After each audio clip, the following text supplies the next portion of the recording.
Hello and welcome to the latest episode of the Low Budget Review Show. I am your host, Eric Smith, and today I am talking about Never Flinch by Stephen King, the brand new Stephen King. I received this book in the mail the day after it was released because I thought it was going to be released later in the year, and so I didn't actually order it until the day it was released. Got it the next day. Finished it exactly 1 week after it was released. Went in completely blind. The only thing I knew-ish was when it was announced. I believe that I heard it was going to be another Holly Gibney story. And then after that, avoided everything I could. But for the nutshell, I'm going to read the inside flap. And this is the first time that I'm reading this. Still haven't actually read anything about it, just read the book. So what we have is, when the Buckeye City Police Department receives a disturbing letter from a person threatening to kill 13 innocents and 1 guilty to atone for the needless death of an innocent man, Detective Izzy James has no idea what to think.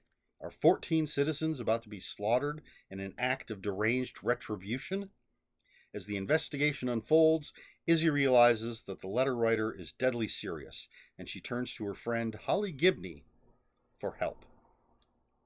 Meanwhile, controversial and outspoken women's rights activist Kate McKay is embarking on a multi-state lecture tour, drawing packed venues of both fans and detractors.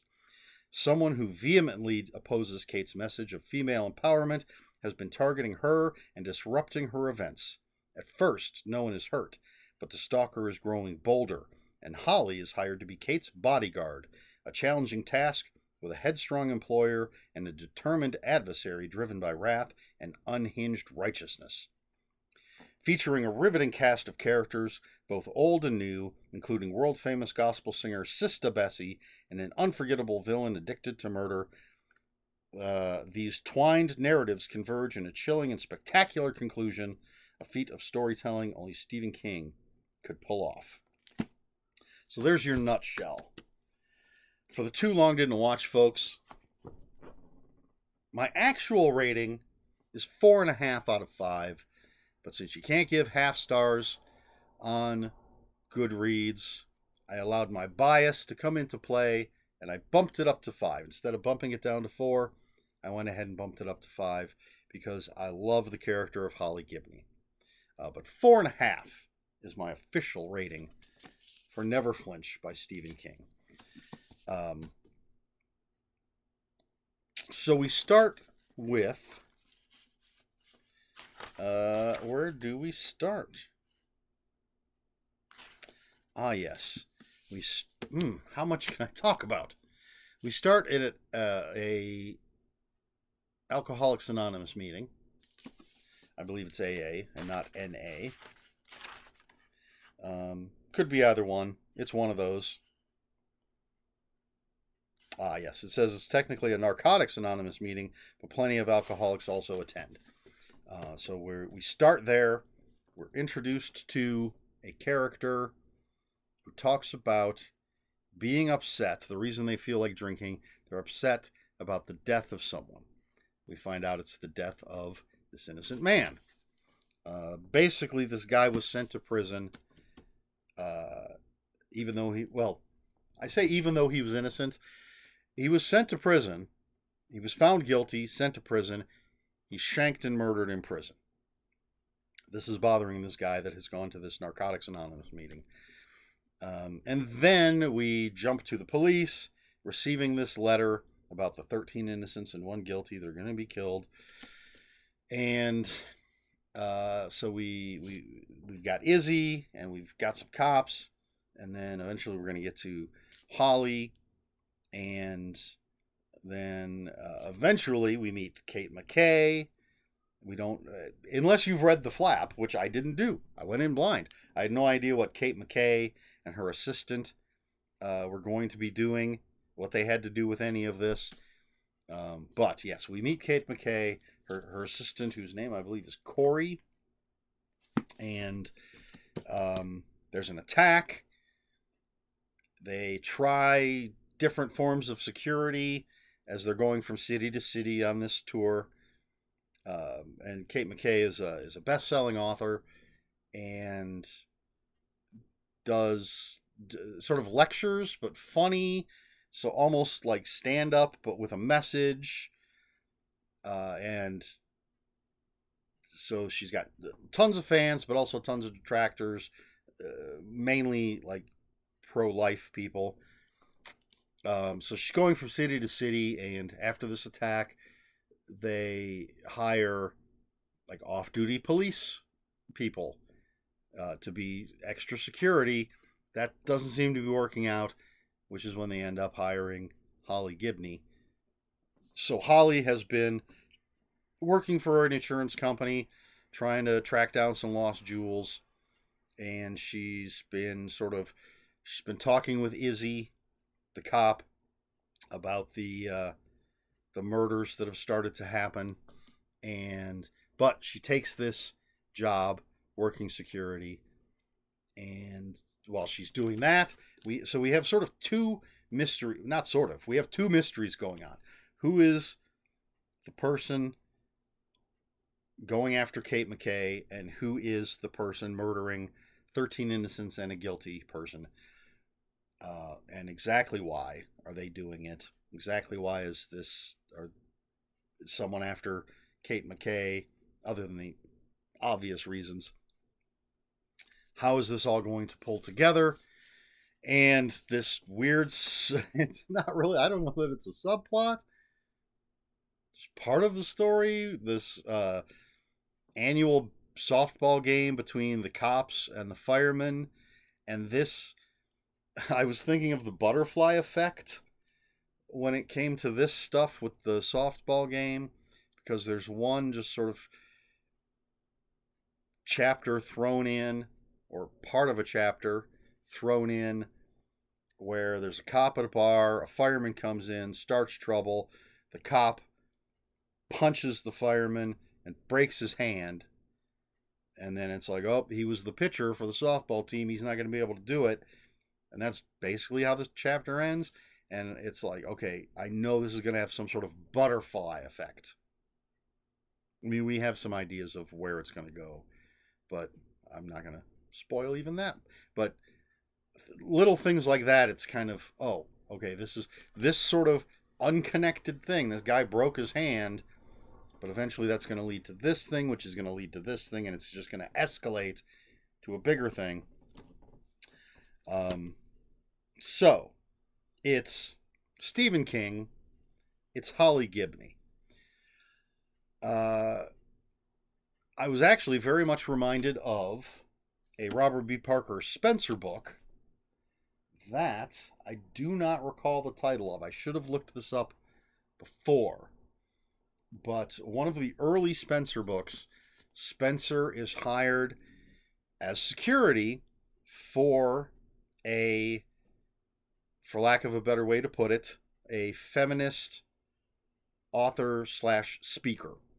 A woman who's on a tour, who is receiving threats, and so Spencer is hired to protect her, just as Holly Gibney is in here. Biggest difference is, in the Spencer book, Spencer does something to protect his client that she vehemently disagrees with, and so she fires him. But then she gets kidnapped or something, and Spencer, not the most feminist story necessarily, Spencer has to swoop in and save her, which isn't what happens here. But yeah, I was just reminded of that because the Kate McKay in here, very, very similar in character to the character in that Robert B. Parker book, and the fact that a private investigator, Spencer, Holly Gibney, hired as security for this female. And I've read that book, the Robert B. Parker book, quite a few times, because I love rereading those old Spencer books. So yeah, I was just reminded of that. But as much as I enjoyed this, 4.5 stars worth of enjoyment. I enjoyed Holly, the last Holly Gibney book. I enjoyed that one more. This one feels less like, I was going to say it feels less like Holly Gibney is the main character. But that's not entirely accurate. But I think it felt like she was playing a smaller part in this book than she did in Holly. But then again, that was called Holly. Right? That is the name of that book, I feel like. Let's see. Is this gonna... There's no list of Stephen King's books in the beginning of this. Do you really need a list of Stephen King's books? Everybody knows. Yeah, it's just called Holly. Just wanted to make sure for some reason. Maybe because it's 11 o'clock at night. Much later than I usually record these. Yes, it's called Holly. Obviously, Holly's the main character. Here, she is the main character, but there is so much more going on. So many other characters that we're focusing on and throughout different parts of the book that it feels more like the part of, hopefully this isn't spoiling anything for anybody, but that part of the outsider once Holly's been introduced, but she's still not really the main character. That's what this feels like, is that bit of the outsider that she's in. Excuse me. And that's the book that introduced me to Holly Gibney. Just so you know. I've mentioned that many times. So, yeah, it's not as good as Holly, in my opinion. Of course, all of my reviews are simply my opinion. And which is why it's only 4 out of 5 instead of 5. But, as I said, on Goodreads, you can't do fractions of stars. And because I love the character so much, I did bump it up instead of knocking it down. It's a very interesting story. I don't know if we're supposed to not know what this letter means. And the letter that the police receive, and it does say the right there, when the Buckeye City Police Department receives a disturbing letter from a person threatening to kill 13 innocents and 1 guilty. That letter is on the back cover, which again, I did not read, and didn't know it until I just picked it up and looked at it as I was making this video. So reading the letter, which is, let's see, page 6 of the book, I did not know who the letter writer was, you know, that mystery element, but I knew exactly what the letter meant. And I don't know if we're supposed to realize it from page 6, or if we're not supposed to realize it until the characters figure it out. And that's not the big part of the mystery. They figure it out relatively quickly.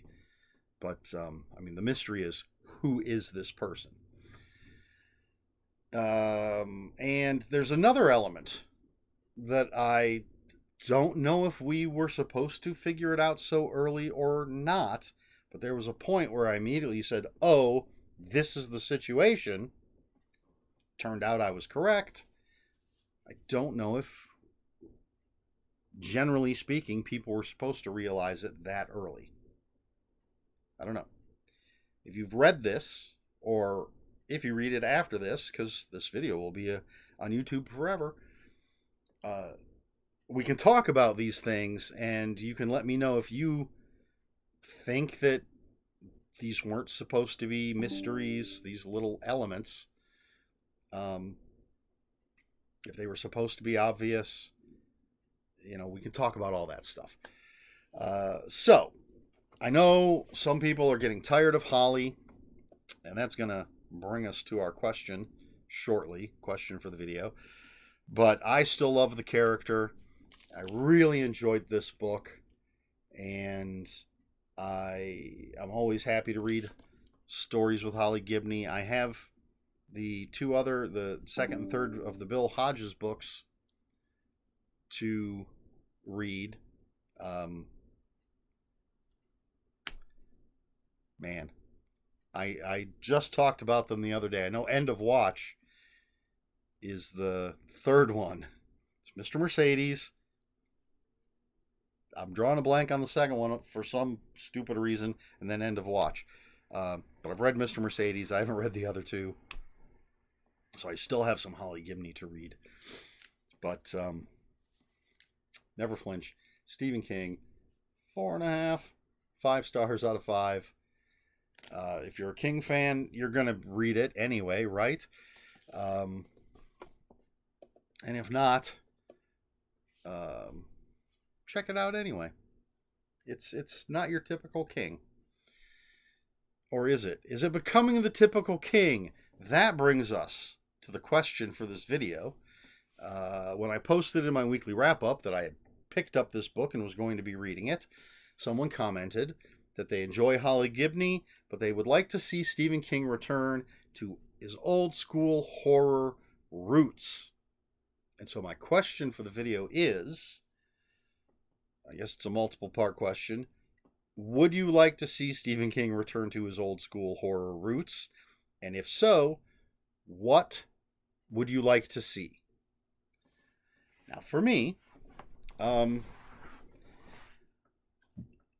not going to complain about more Holly Gibney, but I'm also not going to complain if Stephen King kind of goes back to the old days.